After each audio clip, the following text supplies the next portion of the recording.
J'étais dans la salle de guerre, lorsque le signal est arrivé, sec, froid et définitif. Le sceau du haut commandement terrien a clignoté sur tous les écrans de la pièce, et même les hommes les plus aguerris se sont tus. L'air était lourd, presque suffocant. Je sentais la sueur perler sous le col de mon uniforme, tandis que le message commençait. La planète Terre rompt immédiatement toutes ses relations diplomatiques, économiques et militaires avec le Conseil galactique. La voix était celle de l'amiral Grant, chef de la défense terrienne, un homme dont le seul nom suffisait à semer la panique dans des flottes entières. Son ton était sans appel, aucune négociation n'était possible. Tout vaisseau du Conseil pénétrant dans l'espace terrien sera considéré comme hostile. Tous les moyens terrestres situés sur le territoire du Conseil sont rappelés. Ceci n'est pas une négociation, c'est définitif. Un silence de mort s'installa dans la pièce. Ce silence n'était pas celui de la stupeur, mais celui d'une sombre compréhension. Nous savions tous que cela se préparait depuis des années. Les accords secrets, les édits corrompus du Conseil, les vies humaines sacrifiées au nom du prétendu bien galactique. J'en ai été témoin sur Vélar 9 lorsque le Conseil nous a ordonné de ne pas intervenir pendant qu'une colonie humaine était attaquée par des pirates Karati. Des pirates financés par des membres du Conseil eux-mêmes. Je me souviens encore des cris dans les communications ouvertes. Pendant des années, la Terre a joué le jeu. Elle a payé les taxes exorbitantes du Conseil. Elle a envoyé nos meilleurs scientifiques à leurs programmes de recherche conjoints pour les voir disparaître dans des laboratoires clandestins. Ils leur fournissaient des soldats pour leur guerre, des navires pour leur flotte, toujours traités comme des inférieurs. Ils convoitaient la terre pour ses ressources, son innovation, sa férocité. Mais jamais ils ne nous ont considérés comme leurs égaux. À présent, nous avions enfin cessé de faire semblant. La transmission s'interrompit. Un instant, personne ne bougea. Puis la salle s'embrassa. Les officiers se précipitèrent vers les terminaux. Les canaux cryptés s'animaient soudainement. Les commandants de flotte aboyaient des ordres. Je me suis levé, l'esprit en ébullition. Commandant David Strain, premier renseignement de la flotte. Ma tâche consistait à surveiller les mouvements ennemis, à anticiper les menaces. Mais cette fois, il ne s'agissait plus de théorie. Monsieur, dit mon aide, le lieutenant Vega, essoufflé. Nous captons déjà les communications du conseil de la flotte. Il panique. Passez le signal, ai-je ordonné. Des grésillements, puis des voix qui se chevauchent. La Terre est folle. S'il bloque les routes du corium, la moitié des systèmes intérieurs s'effondreront.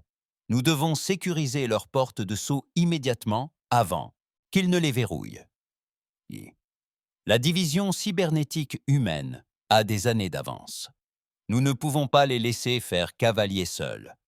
Sans les flottes terriennes, la bordure extérieure est sans défense face aux incursions Shon. Je me suis permis un sourire amer, parfait, qu'il panique. La vérité, c'est que la Terre n'avait plus besoin du Conseil. Notre technologie de saut spatial était plus avancée. Nos vaisseaux de guerre dotés d'une intelligence artificielle étaient sans égal. Nos soldats avaient combattu et versé leur sang à travers la galaxie, tirant des leçons de chaque bataille. Nous nous préparions à ce moment, discrètement, implacablement. Soudain, ma console émit un signal. Alerte prioritaire. Vega pâlit. Commandant, les flottes du Conseil se mobilisaient. 3 groupes d'intervention se dirigent vers Soul. Ça avait commencé. J'appuyais sur le canal de la flotte. Ici le commandant Strain. Poste de combat. Préparez toutes les flottes pour des opérations défensives. Personne n'entre dans Soul. Un autre signal. Des rapports de panique civile affluent des systèmes alliés. L'embargo commercial imposé par la Terre paralysait déjà des chaînes d'approvisionnement entières. Les spatioports des systèmes intérieurs étaient fermés. Les économies du Conseil s'effondraient. L'univers avait toujours considéré la Terre comme une alliée instable. Mais jamais il ne nous avait imaginés comme un ennemi. Ils allaient bientôt le découvrir. Tandis que les alarmes résonnaient dans la station, je contemplais les étoiles, éprouvant une étrange sensation de calme sous la tempête. Ce n'était plus seulement le combat de la Terre. C'était le début d'une nouvelle guerre. Et cette fois, nous ne nous battions pas pour être approuvés. Nous nous battions pour notre place dans la galaxie, selon nos propres conditions. Le poste de commandement bourdonnait d'un chaos maîtrisé. Les ordres fusaient sur les ondes.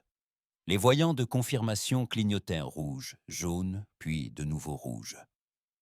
Je sentais le bourdonnement de la station, une vieille vibration usée, comme le pouls d'un soldat trop longtemps au combat, mais toujours debout. Vega me fourra une autre tablette dans la main, le visage grave. Confirmé.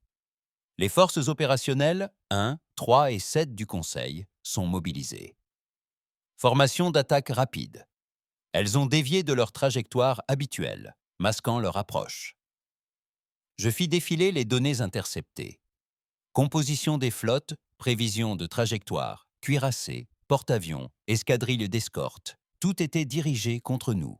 Tout cela autorisé au titre du maintien de la paix, l'euphémisme favori du Conseil pour une répression militaire.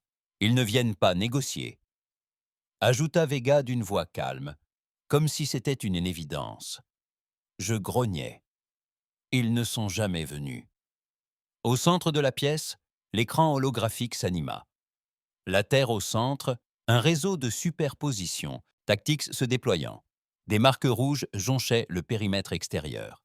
Signature de la flotte du Conseil. La défense de Sol était déjà en manœuvre. Le Conseil ne perdait pas de temps. Bien, nous non plus. Je m'approchai de la table, la voix assurée. Signalé à toutes les unités. Confinement de phase 1 déclenché. Je veux que la flotte principale soit sur des trajectoires d'interception. Formation. Victor 3. Vega salua d'un geste sec, transmettant déjà l'ordre. Sur le pont, les officiers s'activaient avec une précision d'horlogerie.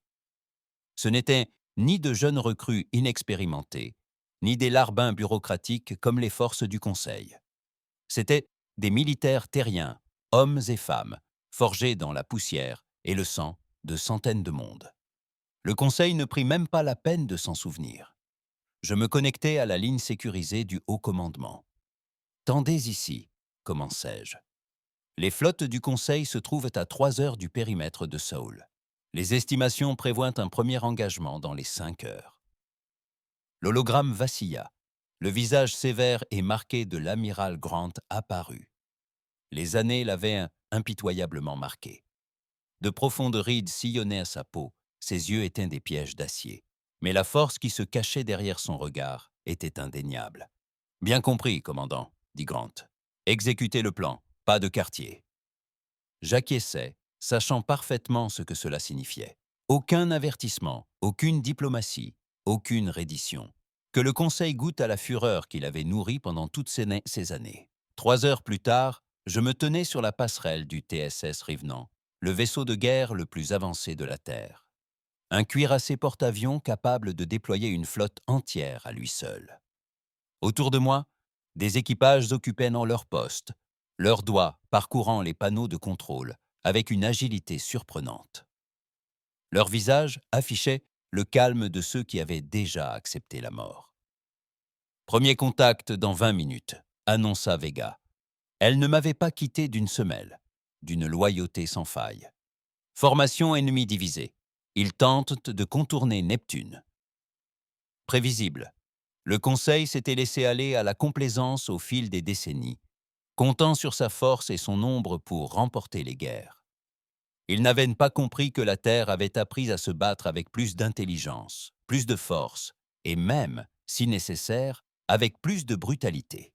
Ils pensaient que les humains pouvaient être brisés comme n'importe quelle autre race soumise. Ils se trompaient. Déployez les loups 1 à 5 sur les flancs, ai-je ordonné. Avance en échelon. Coincez l'aile gauche du Conseil contre le puits gravitationnel de Neptune et la flotte principale. Je me suis permis un sourire à peine esquissé. Ils s'avancent en terrain miné.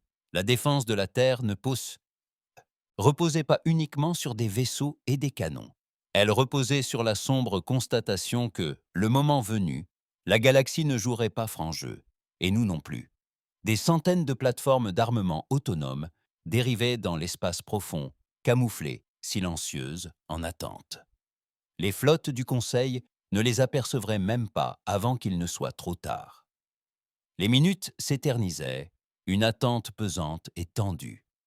Je me surprenais à fixer la projection holographique de la Terre, une minuscule bille bleue parmi les étoiles, d'apparence fragile, vulnérable.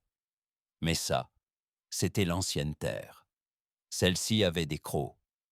Commandant, lança Vega d'une voix sèche. La flotte ennemie franchit le périmètre. Ils se déplacent rapidement. À l'écran. L'écran principal s'anima. Et les voilà. D'élégants vaisseaux de guerre du Conseil, rutilants et alignés en formation parfaite. Impressionnant si l'on apprécie les batailles chorégraphiées comme un défilé. Je me penchai en avant, sentant la tension monter en moi. Les premiers vaisseaux du Conseil s'écrasèrent de plein fouet sur le champ de mine. Un instant, ils glissaient vers l'avant, avec une précision arrogante. L'instant d'après, ce fut le chaos. Des explosions déchirèrent le Fairtwitter, le vide. Des boules de feu jaillirent silencieusement dans l'obscurité.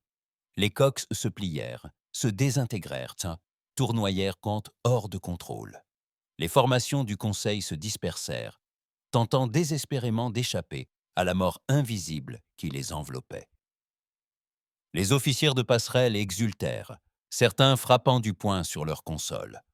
Je levai la main pour les faire taire. Ce n'était pas encore la victoire. Ce n'était que le premier coup. Exploitez l'avantage, dis-je d'une voix glaciale. Escadrons entiers, attaqués à volonté. Le revenant frémit en lançant sa première vague. Des chasseurs profilés et mortels jaillirent des hangars, se regroupant en formation de combat rapprochés. Ils se jetèrent dans la mêlée tels des frelons enragés, déchirant avec une précision impitoyable les vaisseaux désorganisés du Conseil.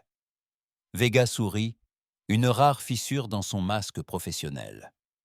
Ils n'ont pas l'habitude de perdre, alors faisons-en une habitude.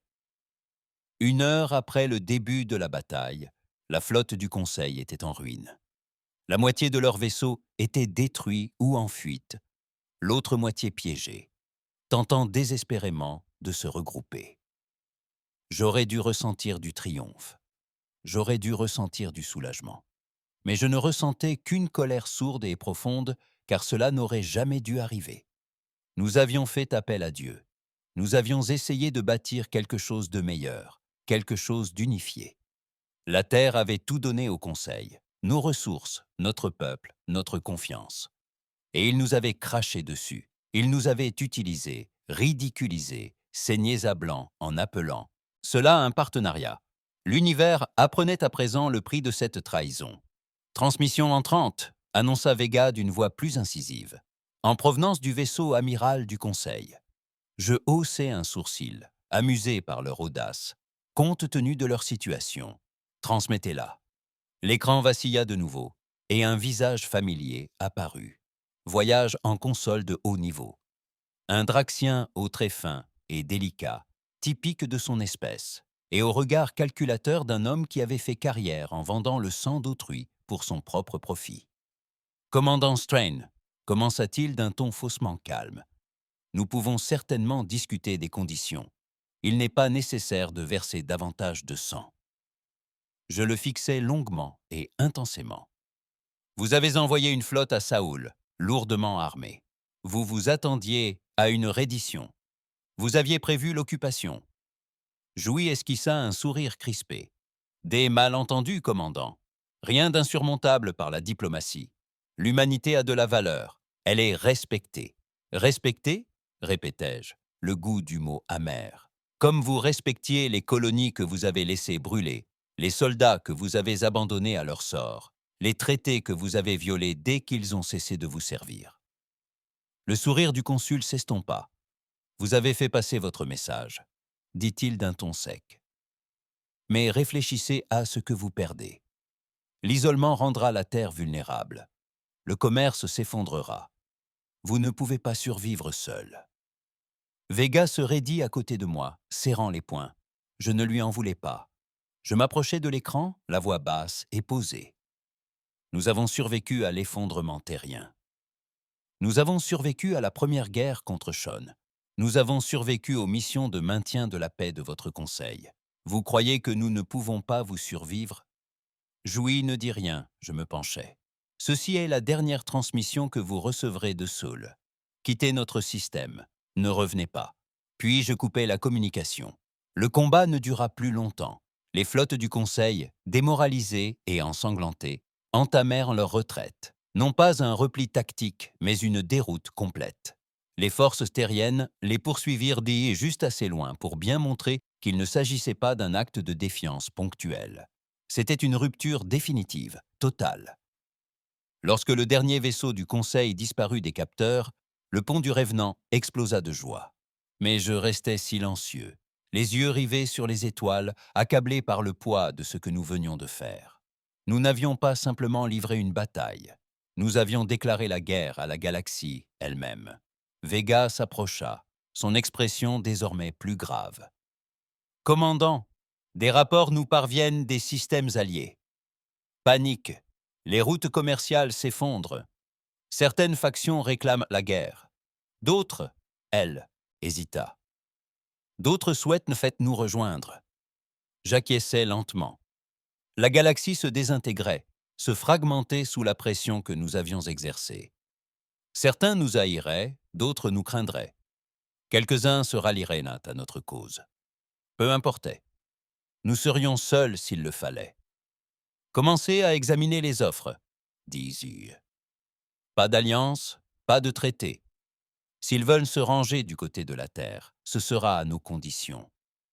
Bien compris, monsieur. Elle s'éloigna pour transmettre les ordres, me laissant une fois de plus contempler les étoiles silencieuses et indifférentes. Pour la première fois depuis des siècles, la Terre était libre. Plus de conseils, plus de suzerains, plus de chaînes. La galaxie nous haïrait pour cela, qu'il le fasse.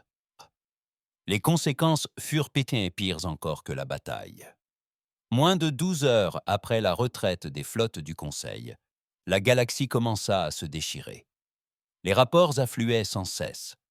Des factions pirates attaquaient des convois commerciaux sans protection. Des escarmouches frontalières éclataient entre d'anciens rivaux. Des gouvernements planétaires proclamaient unilatéralement leur indépendance. L'emprise du Conseil se relâchait plus vite que quiconque ne l'avait prédit. Ils avaient eux bâti un empire sur l'exploitation et l'unité forcée. Et lorsque la Terre retira la clé de voûte de l'arche, toute la structure commença à s'effondrer. J'étais de retour à bord de la station Bastion, le principal centre de commandement militaire de la Terre en orbite autour de Saoul. Le Revenant était en alerte, entièrement armé, les équipages prêts. Mais pour l'instant, la guerre était autant politique que militaire. Vega m'accueillit dans le couloir, le regard perçant, malgré la fatigue qui se lisait sur ses traits. Nous n'avions pas dormi depuis plus de 24 heures. Personne ne l'avait fait. Les communications du Conseil se détériorent, annonça-t-elle d'un ton sec. Plusieurs factions refusent d'obéir aux directives du Haut Conseil J. Le protectorat valyrien vient de rompre tout lien. Je haussai un sourcil. Les Valyriennes y avaient été les toutous du Conseil pendant des décennies. De féroces exécutants qui avaient fait le sale boulot du Conseil dans les systèmes extérieurs. Si même eux reculaient, la fracture était profonde. Et de notre côté, Vega hésita, puis me tendit une ardoise. Effondrement interne. La population civile est en proie à la panique. Certains chefs d'entreprise réclament à corps et à cri le rétablissement des accords commerciaux. Le secteur financier terrestre est sous tension. Bien sûr.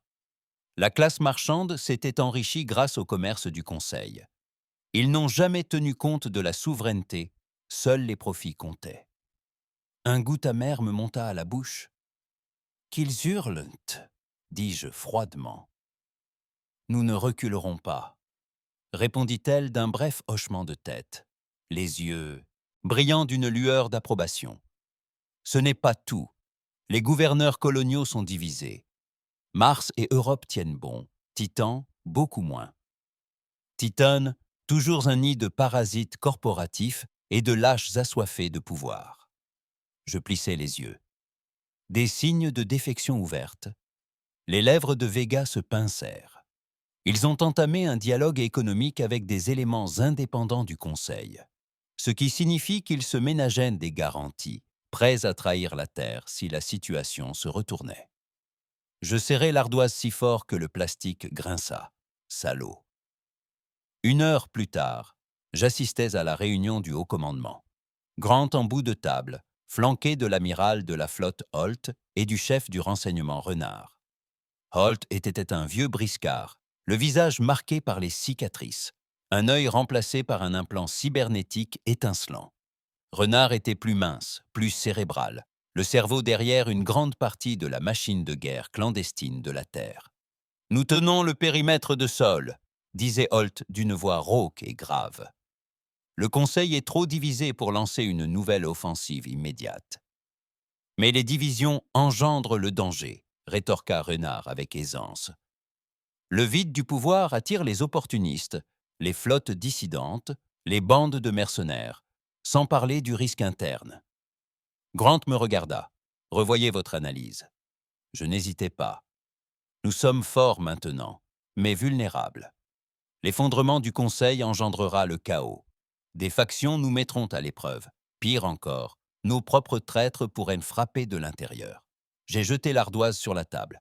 Les Titans négocient déjà avec les fidèles du Conseil. Si nous n'agissons pas avec détermination, d'autres suivront. Le visage de Grant s'est assombri. « Et votre recommandation ?» J'ai soutenu son regard sans ciller. « Il faut écraser la menace rapidement et publiquement. Nous ne pouvons pas nous permettre la faiblesse. » Un silence s'installa dans la pièce, puis Hall laissa échapper un rire sec. Je l'aime bien. Un léger sourire se dessina sur les lèvres de Grant. Bien. Alors tu dirigeras l'opération. 6 heures plus tard, j'étais à bord du TSS Fury, un croiseur d'attaque rapide en route pour Titan. Pas d'envoyé diplomatique, pas de négociation.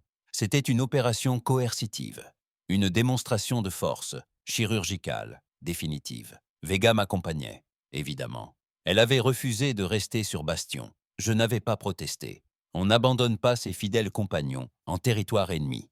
À l'approche de Titan, les canaux cryptés s'animèrent de conversations paniquées. Les flottes de sécurité des entreprises se sont rapidement mises en position défensive. Les gouverneurs planétaires ont timidement demandé un dialogue. Ils n'avaient jamais cru que la Terre oserait attaquer l'une de ses colonies. Ils allaient tant bientôt le découvrir. Nous avons été déployés, l'aube. Les canons électromagnétiques du Fury ont détruit les plateformes de défense orbitale de Titan en moins de 3 minutes. Pas de coup de semonce, pas d'hésitation. Lorsque j'ai mené les équipes d'assaut à la surface, la résistance s'effondrait déjà. Vega et moi avons pris d'assaut le palais du gouverneur, fonçant sur les droïdes de sécurité et nous frayant un chemin à travers les rangs des gardes corporatifs. Le soi-disant gouverneur Luan était un homme mou et bouffi, aux mains tremblantes et aux paroles mielleuses. « Commandant Strain, c'est de la folie ?» balbutia-t-il tandis que nous entrions dans la grande salle, armes au poing. « La Terre ne peut survivre seule, le Conseil. » Je le réduisis au silence d'une balle, une impulsion dans la poitrine. Net. Final. Les gardes se figèrent. Les conseillers restants laissèrent tomber leurs armes sans protester. J'enjambais le corps. Je m'adressai au personnel rassemblé. « Titan appartient à la Terre, dis-je froidement. Ni aux prophètes, ni aux traîtres. Faites passer le mot. Nous avons laissé le palais en flammes derrière nous. » À midi, Titan était sous loi martiale. Les actifs des entreprises furent saisis, les traîtres arrêtés. Le message fut diffusé dans tout le système. Ni trahison, ni compromis. De retour à bord du Bastion, la réaction fut immédiate. Mars réaffirma son allégeance. Europe confirma sa loyauté. Même les colonies hésitantes de Ganymède et de Callisto promirent ouvertement leur soutien. La peur fonctionna. La force aussi. Mais la guerre était loin d'être terminée. 2 jours plus tard, un signal crypté arriva, intercepté depuis les profondeurs de l'espace. Origine inconnue. Vega me l'apporta, le visage pâle. « C'est un avertissement, » dit-elle, « d'une ancienne contact des flottes frontalières. » Elle passa l'enregistrement. une voix déformée, saturée de parasites. Ils arrivent. Pas le Conseil. Quelque chose de pire. Les jeunes ont vu la résistance de la Terre. Ils sentent le sang. Préparez-vous. Je me suis adossé, le cœur battant la chamade.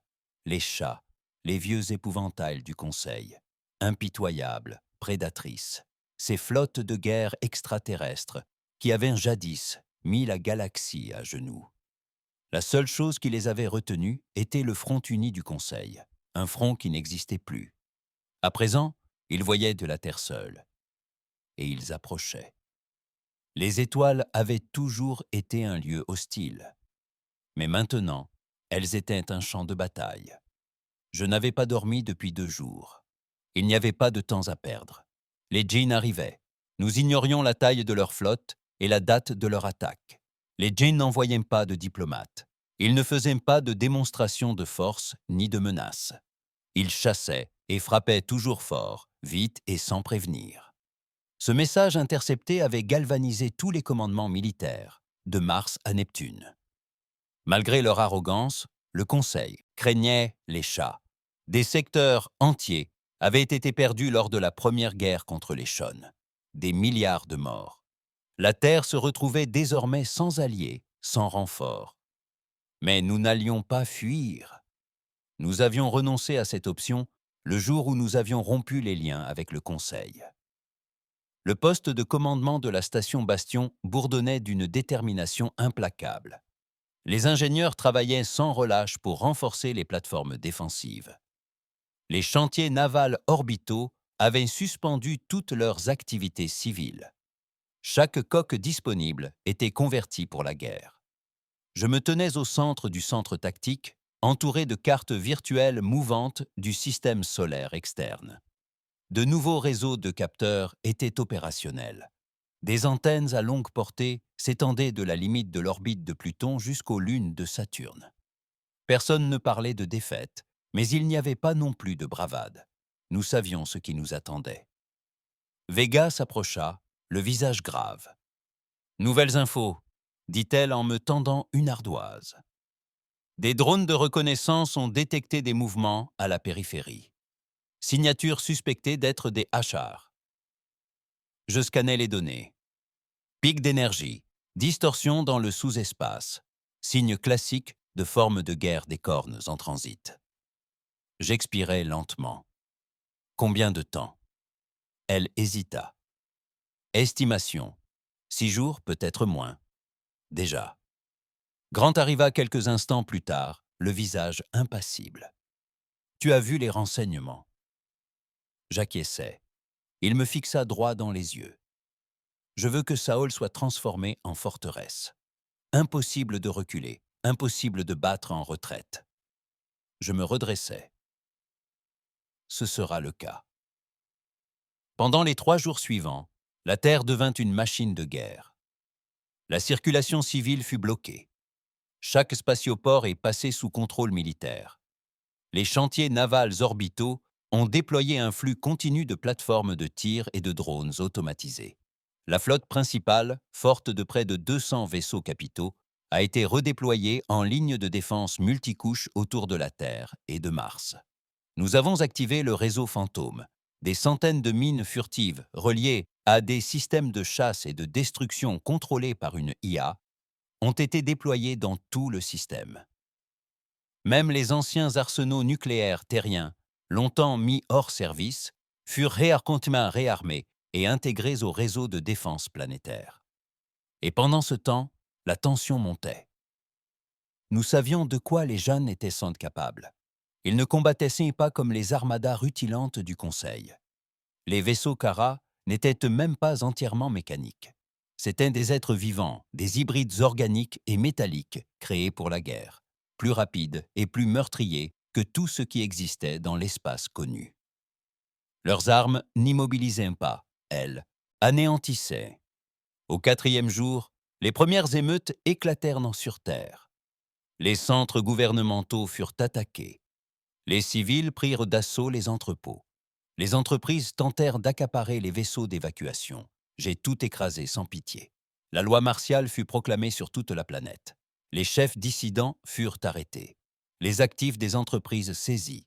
Vega coordonnait les opérations, le visage froid et concentré.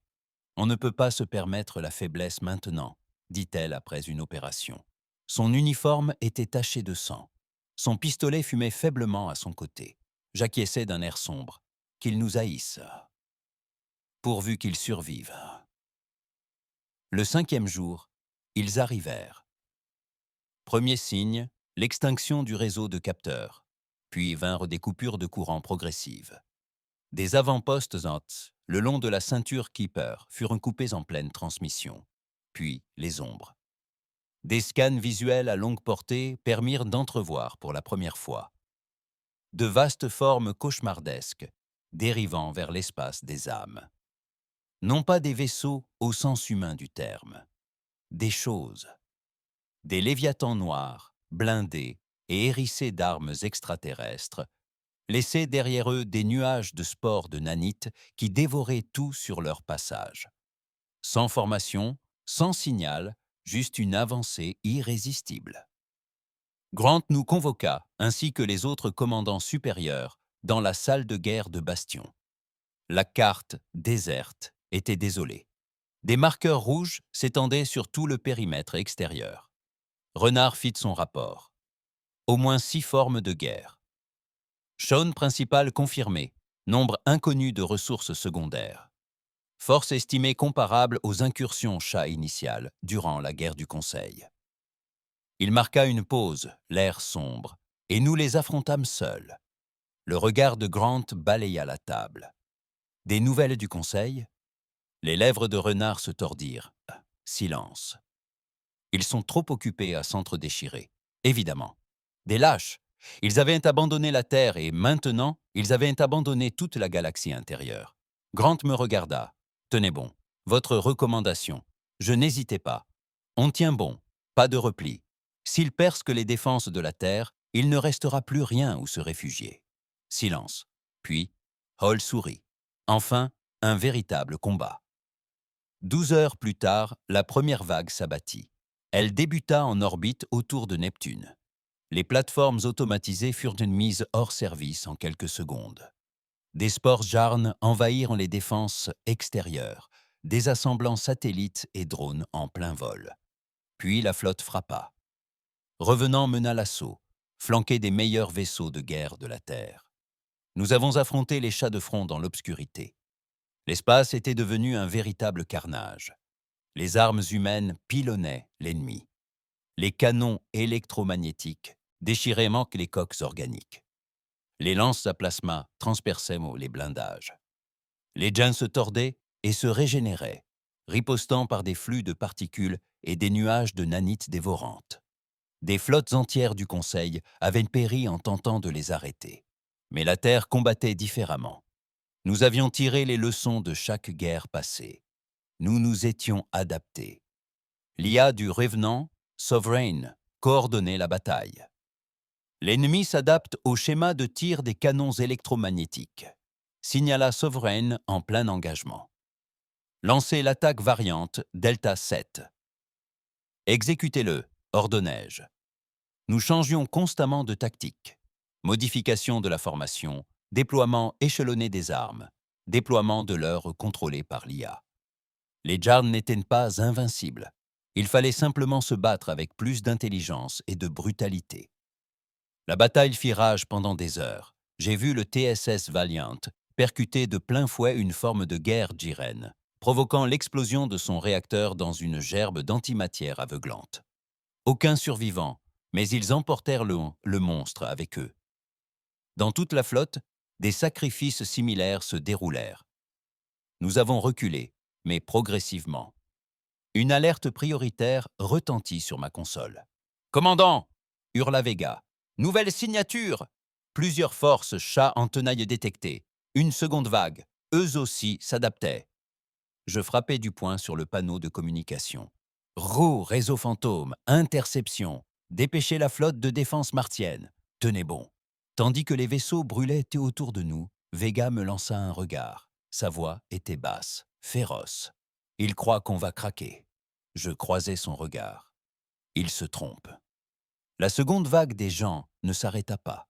Au contraire, elle fut plus violente que la première. Pendant 12 heures d'affilée, nous les avons combattus dans l'obscurité, entre Mars et Jupiter. Les lignes de bataille étaient mouvantes, chaotiques, sans front fixe. Ce fut un combat acharné à travers des millions de kilomètres d'espace. La flotte de défense Mars entra dans la mêlée.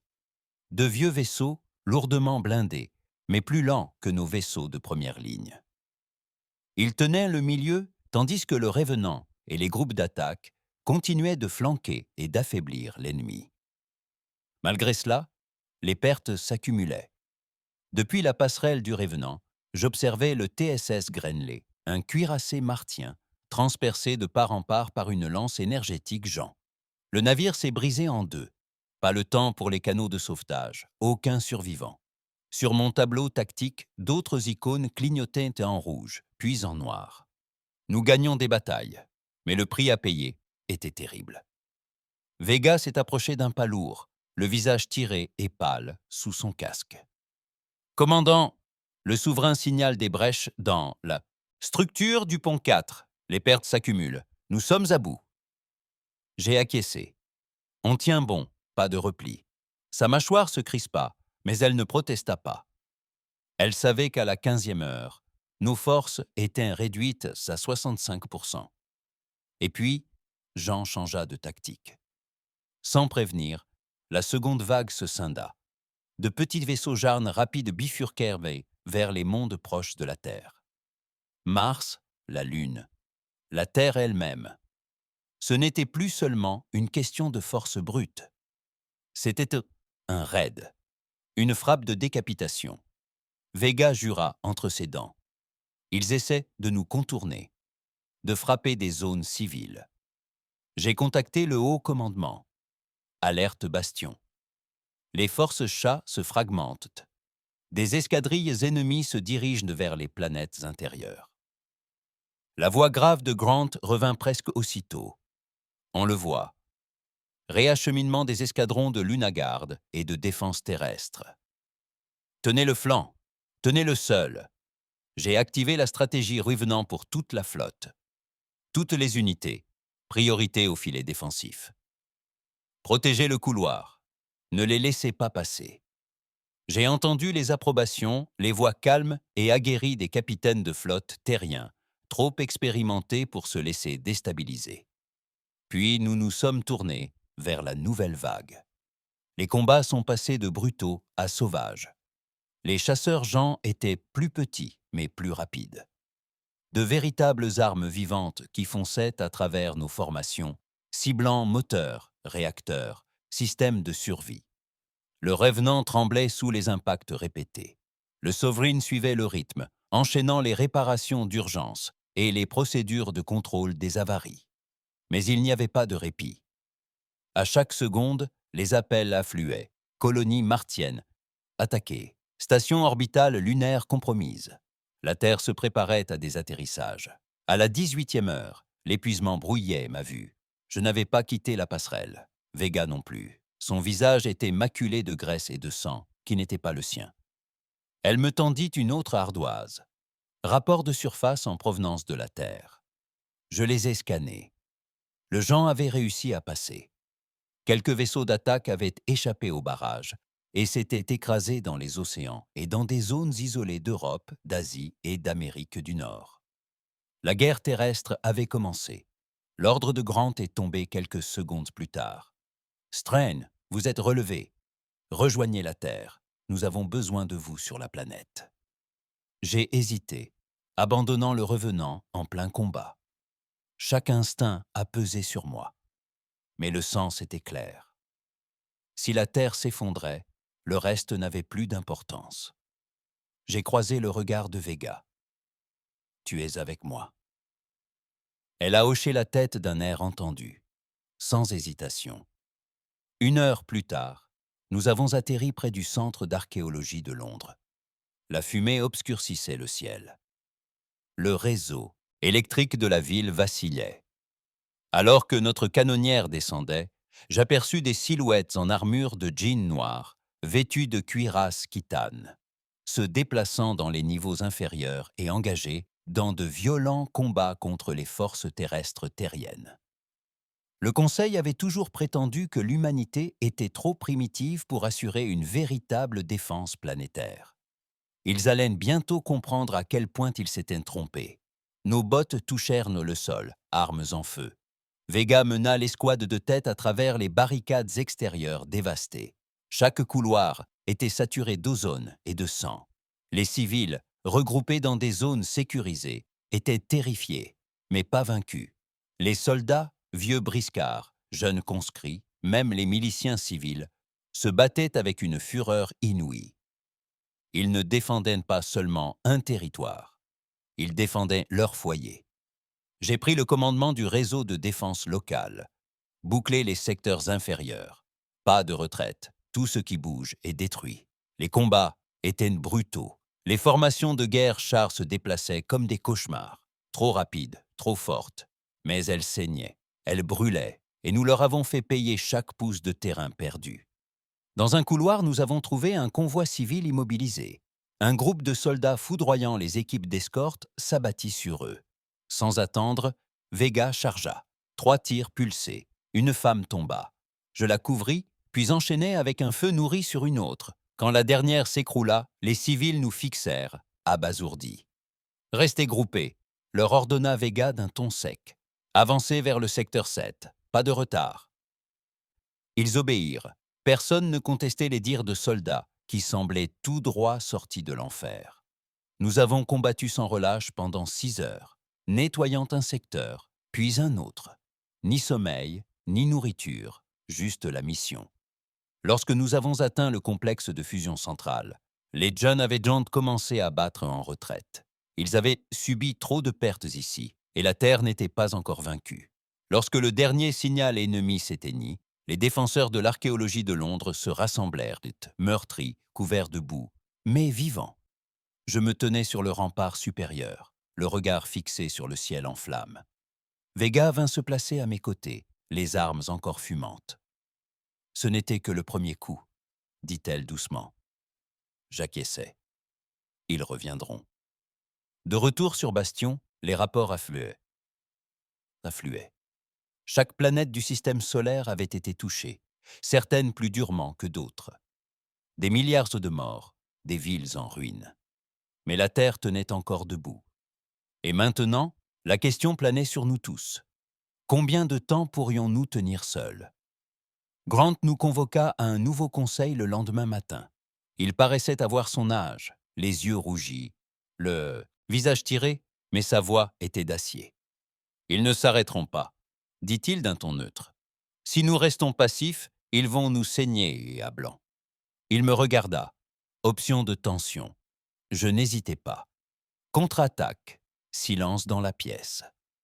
Puis Hall se pencha en avant, un sourire carnassier aux lèvres. Enfin, il était temps. Renard prit la parole ensuite. Nous avons cartographié les flottes ruches potentielles de chars au-delà de la frontière de Saoul. Attaquer sera risqué. J'ai croisé son regard. Ne pas attaquer, c'est du suicide. Grant a hoché lentement la tête. Alors on passe à l'offensive. Il m'a regardé droit dans les yeux. Tu l'amèneras. Plus tard, dans la salle de guerre, Vega se tenait à mes côtés, tandis que nous étudions les plans de frappe. Tu crois vraiment qu'on peut les attaquer de front? Demanda-t-elle doucement. Je l'ai regardé. On n'a pas le choix. Car la vérité était brutale et simple.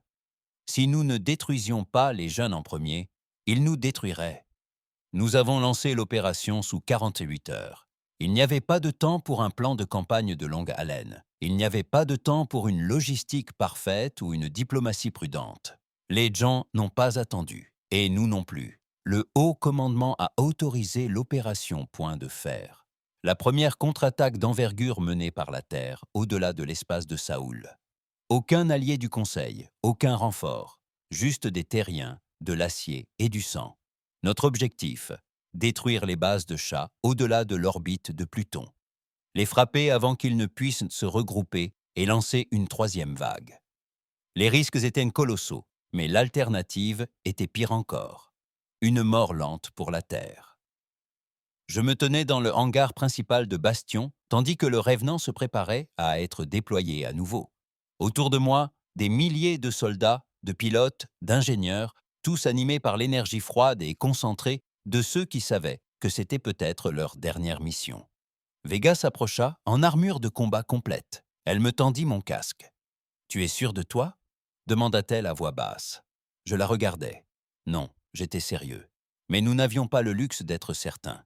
Les moteurs du Revenant tournaient à plein régime, nous propulsant au cœur des ténèbres, au-delà des anciennes routes commerciales du Conseil, au-delà des stations relais abandonnées, dans le vide glacial et sauvage, où le Conseil avait toujours craint de s'aventurer. Les drones éclaireurs ouvraient à la marche, et la plupart ne revinrent pas. Les rares survivants envoyèrent des images qui firent elles-mêmes trembler les vétérans, les plus aguerris de la flotte. Les flottes ruches chats, d'immenses constructions organiques dérivant dans l'espace, se nourrissaient de champs d'astéroïdes, transformant la matière brute en armes de guerre. Ces structures ruches, telles des excroissances cancéreuses, recouvrant des lunes entières, et pire encore, émettaient des signaux, des schémas, des mouvements coordonnés. Les chats n'étaient plus de simples prédateurs. Ils préparaient une invasion massive. Après 3 jours de voyage, nous atteignîmes la limite du territoire chat. Les capteurs s'affolèrent. Des ombres se mirent à se déplacer sur le fond étoilé. Je rassemblai mes capitaines d'assaut dans la salle de commandement du Revenant. « Ce n'est pas une bataille rangée, leur dis-je. Pas de front fixe. On fonce droit au but. On rase tout sur notre passage, chaque vaisseau, pas de prisonniers. » Je balayais la pièce du regard. Des visages sombres et durs me fixaient. Aucune question, aucune hésitation. Ils savaient ce qui était en jeu. Vega était à mes côtés après le briefing. « Crois-tu seulement que le Conseil nous observe ?»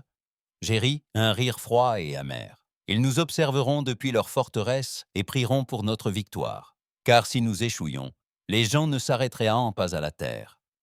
Ils avaient déjà conquis toute la galaxie intérieure, et le Conseil le savait. » La bataille commença avant même que nous atteignions la première ruche. Des intercepteurs chats, missiles vivants dotés de griffes et de dents, nous encerclèrent à la frontière du système.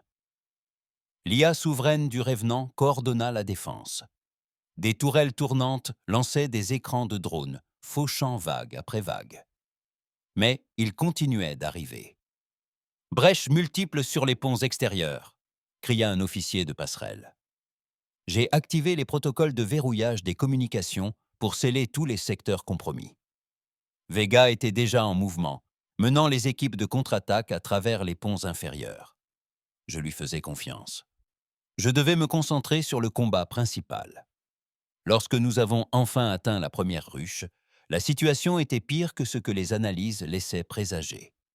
Une lune morte s'était ouverte et creusée, remplie de structures organiques palpitantes, d'immenses usines produisant par milliers de nouvelles formes de guerre chat. L'ennemi nous a immédiatement submergés, mais nous étions préparés. « Escadrille d'attaque déployée », ai-je ordonné. Des centaines de chasseurs terriens ont jailli des hangars du Revenant, fonçant vers la ruche. Un bombardement de canons électromagnétiques a suivi. Les projectiles cinétiques s'écrasaient sur la ruche, déchirant les coques extérieures. Mais le Jean s'est adapté rapidement, régénérant son blindage et lançant des contre-attaques. Nous avons intensifié l'assaut. La voix de Vega crépitait dans les communications de son équipe d'assaut. Les tunnels principaux de la ruche étaient percés. Une forte résistance s'engageait. Progression vers le noyau. Je serrai les dents. Restez concentrés. Je lançai la deuxième vague d'assaut. Mes bottes foulèrent le sol de la ruche, menant une équipe d'assaut à travers l'enfer du nid de Shaun. Chaque pas était un cauchemar. Des parois organiques palpitaient, des vapeurs acides s'échappaient, des formes de guerre jaillissaient du sol.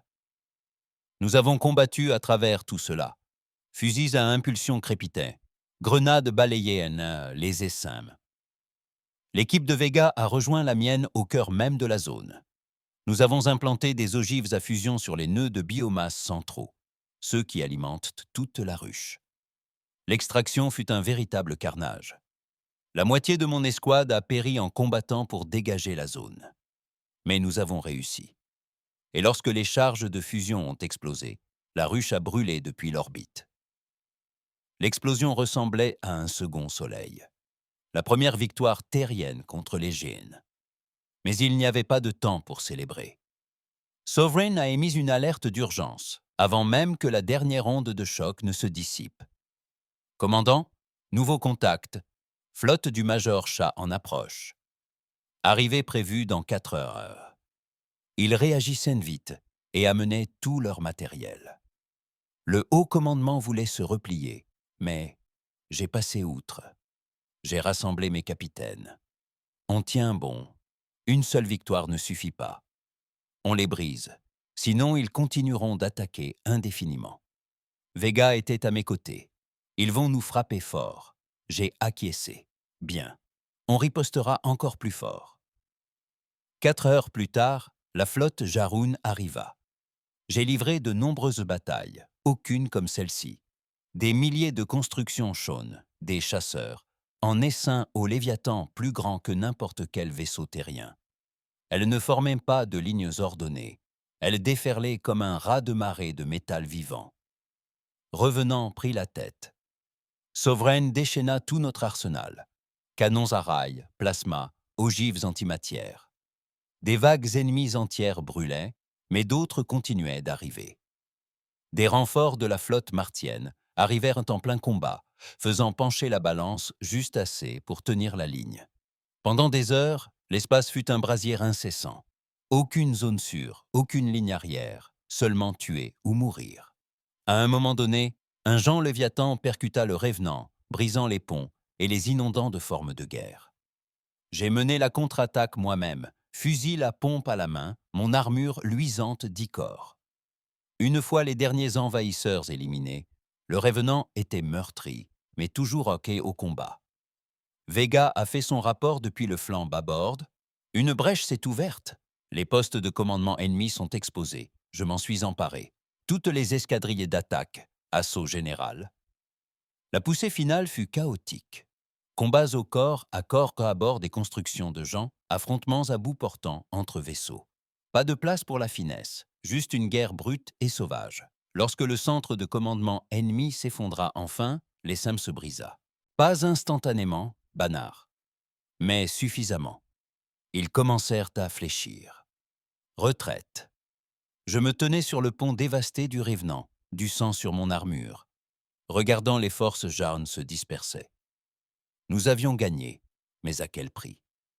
Près de la moitié de notre flotte perdue, des milliers de morts. Mais nous l'avions fait. Nous les avions touchés. Nous les avions blessés. Et pour la première fois, c'étaient les Jeannes qui battaient en retraite. Plus tard, lors du débriefing, le message de Grant est arrivé. Vous avez accompli l'impossible. La Terre vous doit tout. Mais je ne fêtais pas ça. Vega était assise à côté de moi à l'infirmerie, soignant mes brûlures. Ça ne les arrêtera pas, dit-elle doucement. J'acquiesçais. Cela nous donnait du temps. Du temps pour reconstruire. Du temps pour nous préparer à la prochaine vague. Du temps pour la Terre de prouver qu'elle ne céderait pas. Et à travers la galaxie fracturée, le Conseil observait avec effroi, car la Terre avait fait ce que personne d'autre n'avait osé. Nous avions porté la guerre aux monstres, et ce n'était que le début. 3 jours après la contre-attaque, la galaxie commença à se fracturer. La nouvelle de notre assaut contre les ruches Jarn se répandit plus vite que nous ne pouvions la contrôler. Nous ne l'avions pas diffusée. Ce n'était pas nécessaire. Les débris parlaient d'eux-mêmes. La lune ruche morte dérivait toujours dans le vide. Une cicatrice noircie, visible même avec une longue lunette. Des dizaines de vaisseaux terriens brûlèrent. Mais le message était clair. La Terre combat et la Terre gagne. Et le Conseil nous haïssait pour cela. Les premières communications arrivèrent par les relais profonds de Bastion. Ni félicitations, ni offres d'aide, seulement des exigences. Les hauts consuls draxiens, ces mêmes serpents qui avaient envoyé des flottes occuper l'Union soviétique, osaient maintenant nous faire la leçon. L'agression unilatérale de la Terre déstabilise l'ordre galactique tout entier. Nous exigeons un cessez-le-feu immédiat et une gouvernance conjointe des futures opérations anti-chars. Je lus le message en silence, la mâchoire serrée. Vega se tenait non loin, les bras croisés, les yeux sombres de fureur. « Gouvernance conjointe », cracha-t-elle. « Ils veulent dire contrôle. » J'acquiesçai d'un air sombre. Ils veulent nous enchaîner à nouveau ou nous briser en essayant. Le haut commandement s'est réuni en session d'urgence. La table vide reflétait tout. Alliances brisées, routes commerciales effondrées, factions du Conseil s'accusant ouvertement les unes les autres. Et par-dessus tout, le nom de la Terre s'élevait comme une malédiction sur les lèvres extraterrestres. Renard l'a résumé au mieux. « Nous gagnons des batailles », dit-il d'une voix sèche, mais nous perdons le contrôle du récit. Le Conseil ne supportait pas que la Terre ait triomphé là où ils avaient échoué.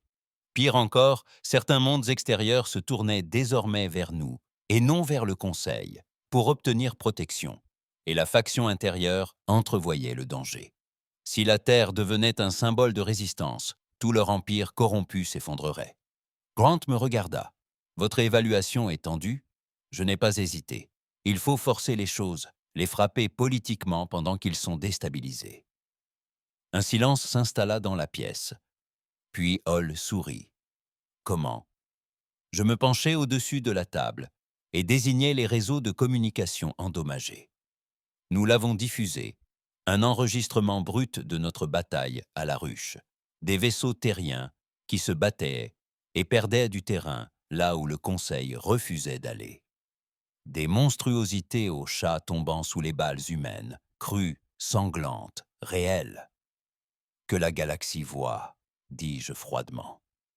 Qu'ils choisissent en qui ils croient. » Grant donna l'ordre à la même heure, et l'opération Iron Truth fut lancée. Les équipes de renseignement de Raynor inondèrent les réseaux de communication d'images. Non pas de la propagande lisse, mais la brutale réalité de la guerre. Des marines terriens combattant dans l'obscurité, des léviathans chats en flammes, des images orbitales de la lune ruche se désintégrant, et une dernière séquence. Moi, ensanglanté, debout sur le pont du Revenant, proclamant clairement « La Terre ne se soumettra pas. La Terre ne fuira pas. Nous combattons pour les nôtres, et quiconque se dresse contre nous tombera. » L'effet fut immédiat. À travers les mondes du Conseil, les fractures s'approfondirent. Certaines factions réclamaient la guerre à grands cris. D'autres hésitaient, leurs citoyens se demandant pourquoi la Terre avait osé faire ce que personne d'autre n'avait osé. Aux frontières, des soulèvements éclataient. Les colonies extérieures, longtemps abandonnées aux raids des chars, entrevoyaient désormais une nouvelle voie, l'alliance avec la Terre. Mais le succès engendra de nouveaux ennemis. 2 jours après la diffusion, un vaisseau éclaireur terrien intercepta une flotte du Conseil en train de se rassembler dans le système Theta Draonus. Pas de chasseurs-chats, pas une force de frappe en route pour Saul, pas une flotte de guerre complète, plus de 100 vaisseaux capitaux provenant de diverses factions du Conseil. Pas de déclaration de guerre ouverte, pas une mission d'application de la loi qu'on pouvait nier. Le Conseil jouait encore à ses vieux jeux, mais cette fois, la Terre ne se laisserait pas faire. Grant me rappela à Bastion. « Tu dirigeras la défense ?» dit-il d'un ton neutre. « Et le message doit être clair. » J'ai compris. Il ne s'agissait pas seulement de survie, il s'agissait de briser la volonté de combat du Conseil. Nous avons déployé toutes les flottes restantes.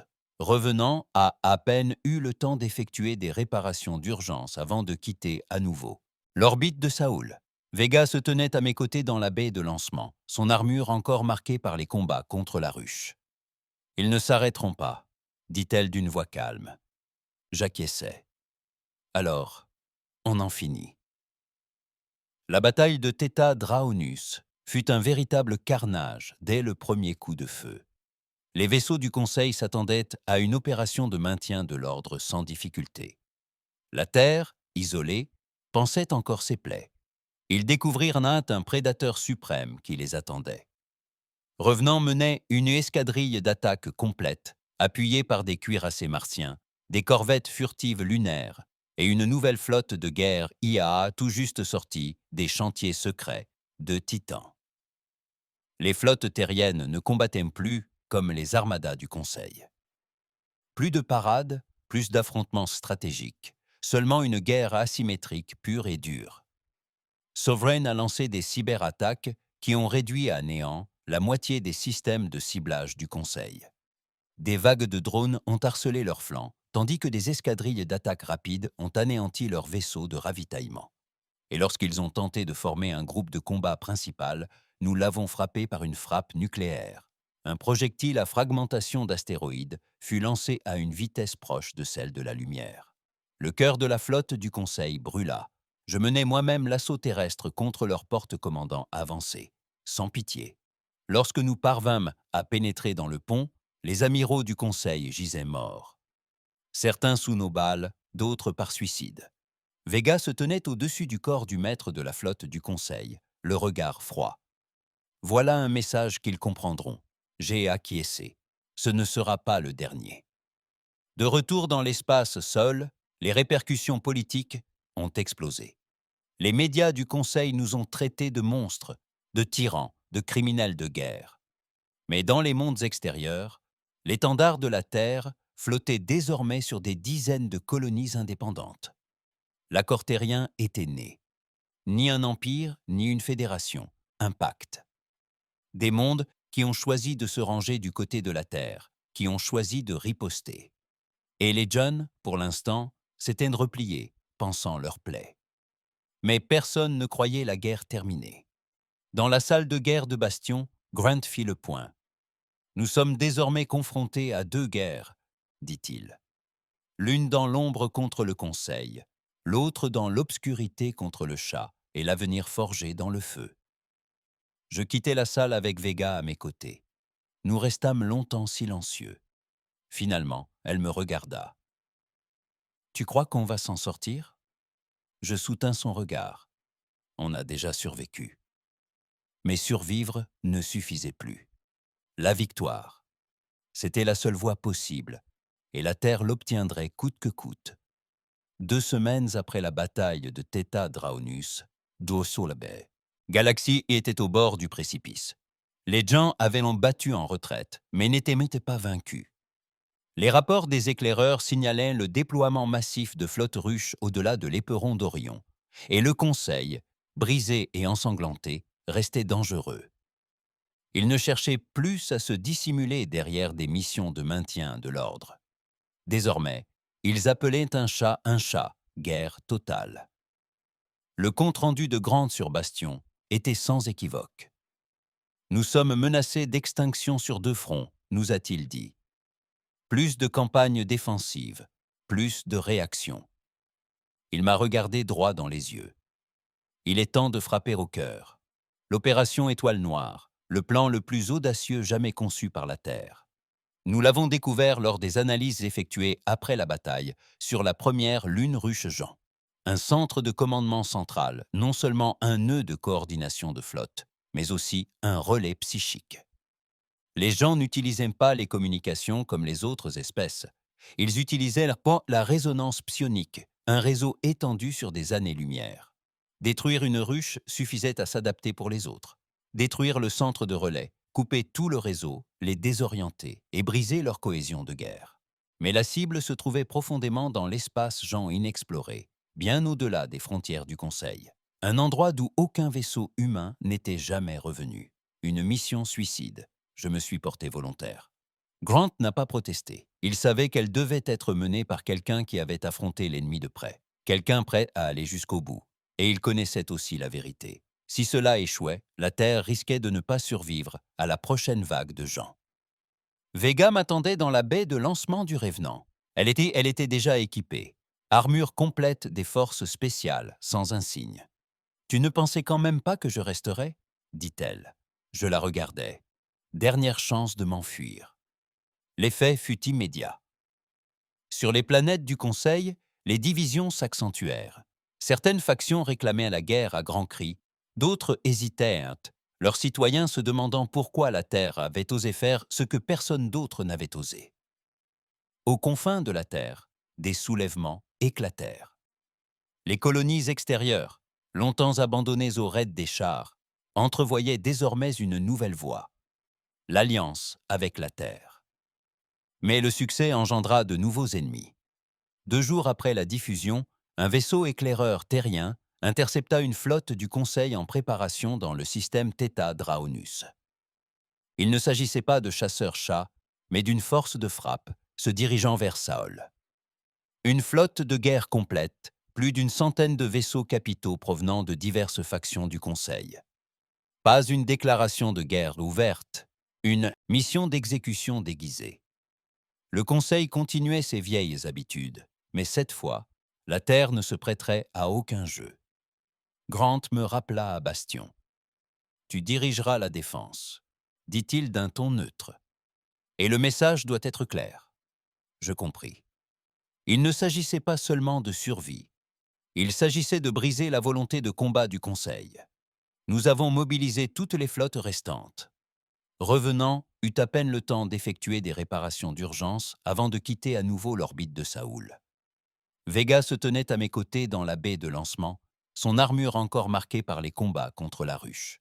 « Ils ne s'arrêteront pas, » dit-elle doucement. J'acquiesçai. Alors, on en finit.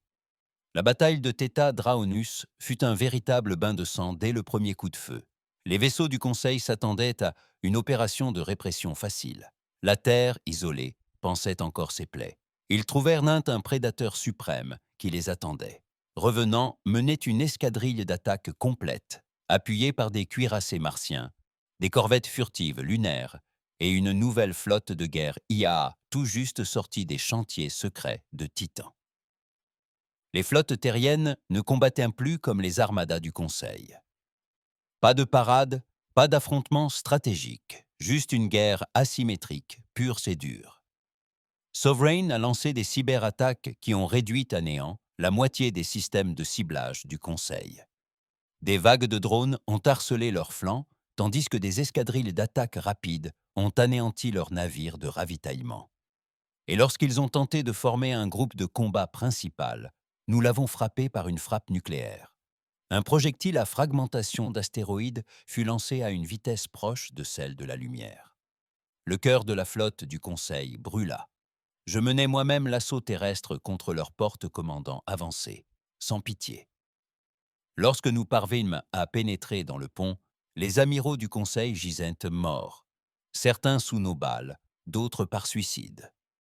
Vega se tenait au-dessus du corps du maître de la flotte du Conseil, le regard froid. Voilà un message qu'ils comprendront. J'ai acquiescé. Ce ne sera pas le dernier. Dans l'espace de Saoul, les répercussions politiques ont explosé. Les médias du Conseil nous ont traités de monstres, de tyrans, de criminels de guerre. Mais dans les mondes extérieurs, l'étendard de la Terre flottait désormais sur des dizaines de colonies indépendantes. L'accord terrien était né. Ni un empire, ni une fédération, un pacte. Les mondes qui avaient choisi de se ranger aux côtés de la Terre, qui avaient choisi de riposter, et le Jean. Pour l'instant, ils avaient battu en retraite, pensant leur plaie. Mais personne ne croyait que la guerre était finie. Dans la salle de guerre de Bastion, Grant expliqua la situation. « Nous sommes désormais confrontés à 2 guerres, dit-il. L'une dans l'ombre contre le Conseil, l'autre dans l'obscurité contre les chats et l'avenir forgé dans le feu. Je quittai la chambre avec Vega à mes côtés. Nous restâmes longtemps silencieux. Finalement, elle me regarda. « Tu crois qu'on va s'en sortir ?»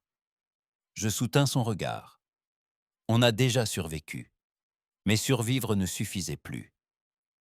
La victoire, c'était la seule voie possible, et la Terre l'obtiendrait à n'importe quel prix. 2 semaines après la bataille de Theta Draonus, la galaxie était au bord du précipice. Les gens avaient battu en retraite, mais n'étant pas vaincus. Les rapports des éclaireurs signalaient le rassemblement de flottes ruches au-delà de l'éperon d'Orion et un conseil brisé, ensanglanté, mais toujours dangereux. Ils ne cherchaient plus à se dissimuler derrière des missions de maintien de l'ordre. Désormais, ils appelaient un chat. Guerre totale. Le compte-rendu de Grant sur Bastion était sans équivoque. « Nous sommes menacés d'extinction sur 2 fronts », nous a-t-il dit. « Plus de campagne défensive, plus de réactions. » Il m'a regardé droit dans les yeux. Il est temps de frapper au cœur. L'opération Étoile Noire. Le plan le plus audacieux jamais conçu par la Terre. Nous l'avons découvert lors des analyses effectuées après la bataille sur la première Lune Ruche Jean. Un centre de commandement central, non seulement un nœud de coordination de flotte, mais aussi un relais psychique. Les gens n'utilisaient pas les communications comme les autres espèces. Ils utilisaient la résonance psionique, un réseau étendu sur des années-lumière. Abattre une colonie suffisait. Les autres s'adaptaient. Détruire le centre de relais. Couper tout le réseau à cet endroit. Les désorienter. Leur cohésion de guerre. Mais la cible se trouvait profondément dans l'espace Jean inexploré, bien au-delà des frontières du Conseil. Un lieu d'où aucun vaisseau humain n'était jamais revenu. Une mission suicide. Je me suis porté volontaire. Grant n'a pas protesté. Il savait qu'elle devait être menée par quelqu'un qui avait affronté l'ennemi de près, quelqu'un prêt à aller jusqu'au bout. Et il connaissait aussi la vérité. Si cette mission échouait, la Terre risquait de ne pas survivre à la prochaine vague de gens. Vega m'a rejoint dans la baie de lancement du Revenant. Elle était déjà prête. Armure complète des forces spéciales, sans insigne. « Tu ne pensais quand même pas que je resterais ?» dit-elle. Je la regardais. Dernière chance de m'enfuir. Son sourire était glacial. Impossible. J'acquiesçais. De toute façon, je ne l'aurais pas arrêté. La flotte noire se déploya en mode furtif maximal, revenant en son cœur. 4 destroyers furtifs forgés par les Titans. 6 vaisseaux de frappe contrôlés par IA. Aucun soutien, aucune réserve. Insertion en espace profond par un trou de verre interdit. Un des secrets les mieux, gardés de l'ancien Conseil. À présent révélé par les divisions cybernétiques de la Terre. Nous allions là où même les pires cauchemars du Conseil n'auraient osé s'aventurer. 4 jours de transit supraluminique, aucun contact, aucune nouvelle, juste le ronronnement des moteurs et le silence glacial de l'espace. L'équipage savait ce qui se passait. Pas de discours, pas de grands serments, juste une détermination farouche. Vega et moi avons passé ces journées à éplucher les derniers renseignements de l'Alliance des Fées, leur schéma de déplacement, leurs faiblesses structurelles, l'architecture de la ruche. Notre meilleur espoir était de pénétrer dans le Nexus et de faire exploser une charge d'antimatière directement en son cœur. Une seule chance. Le 5e jour, nous sommes passés de l'hyperespace à l'enfer. Le Nexus était bien réel, une structure immense et impossible, mi-vivante, mi-machine, enroulée autour d'une étoile à neutrons mourante. Sa gravité courbait l'espace lui-même. Ses bras organiques s'étendaient comme une araignée dans l'obscurité. Et tout autour, les flottes de guerre de gens, des milliers de vaisseaux. Nous étions comme des fourmis pénétrant dans l'antre d'un dragon. Sovereign a immédiatement commencé à brouiller les scanners ennemis. Contact multiple a signalé l'IA. Détection imminente. J'ai activé la communication de la flotte. Tous les vaisseaux, assaut de phase 1, vitesse maximale, pas de repli. Le Revenant a mené la charge. Nous avons percé la première flotte de protection à une vitesse fulgurante. Canons électromagnétiques en feu, torpilles, plasma déchirant l'ennemi. Mais le Jean s'adapta rapidement. Des vrilles organiques fendaient l'espace, cherchant à nous piéger. Des drones vivants nous encerclèrent comme des frelons. 2 des destroyers furtifs disparurent là en quelques minutes, consumés par des explosions d'énergie noire, verdâtre. Malgré tout, nous persévérâmes. Verrouillage de la cible principale acquis, annonça Sovereign. Je regardais Vega. Il est temps d'en finir. Nous avons déployé une équipe d'intervention au sol, des marines d'élite Revenant, renforcés par des soldats lourds cybernétiquement augmentés. Vega était en tête. Je suivais. Nous avons pénétré la surface du Nexus par un tunnel de ventilation, progressant rapidement, armes au poing. Chaque pas à l'intérieur était pire que les pires ruches que nous ayons vues. Des murs organiques, une technologie vivante, des ondes psioniques qui vous lacèrent sous l'esprit. La moitié de la première escouade succomba au choc psychique, leur cerveau grillé en quelques secondes. Mais nous avons continué d'avancer. Nous n'étions pas là pour survivre. Nous étions là pour tuer. La chambre centrale était un cauchemar incarné. Un immense cerveau psionique pulsant de lumière, des tentacules le reliant au réseau de la ruche. J'ai activé la charge d'antimatière. Vega me couvrait, abattant vague après vague les défenseurs de Jon. Alors que je déclenchais la séquence d'armement finale, une ombre se profila. Une forme de guerre de John Prim, une chose que je n'avais vue que dans de sombres rapports, que je croyais être un mythe. 12 mètres de haut, des membres tranchants, une aura psionique si puissante qu'elle pouvait me faire chanceler même à travers mon armure. Elle se déplaçait vite. Trop vite. Le combat fut brutal. Les balles à impulsion l'ont à peine ralenti. Des lames ont déchiré mon armure. Je me suis effondré, les côtes brisées. Mais avant qu'il ne puisse m'achever, Vega l'a frappé de plein fouet. Une lame de plasma en plein cœur. Une grenade à bout portant en plein crâne. Elle m'a traîné hors de danger, alors que la charge atteignait son compte à rebours final. « C'est l'heure », a-t-elle dit d'un ton neutre. Nous avons à peine réussi à rejoindre le point d'extraction. Le Sovereign a lancé le Revenant dans une descente suicidaire, fendant les tirs de char avec une précision chirurgicale. La charge d'antimatière a explosé lors de notre passage en vitesse supraluminique. Un cri psychique a retenti dans l'espace. Le Nexus s'est effondré.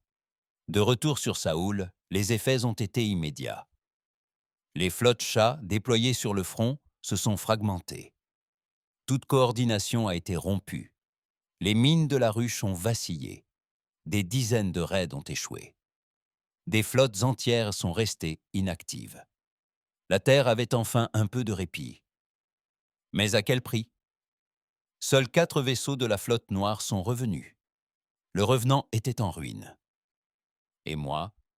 La moitié des côtes brisées, une hémorragie interne, des lésions nerveuses. Mais j'ai survécu. Vega est venue me voir à l'infirmerie.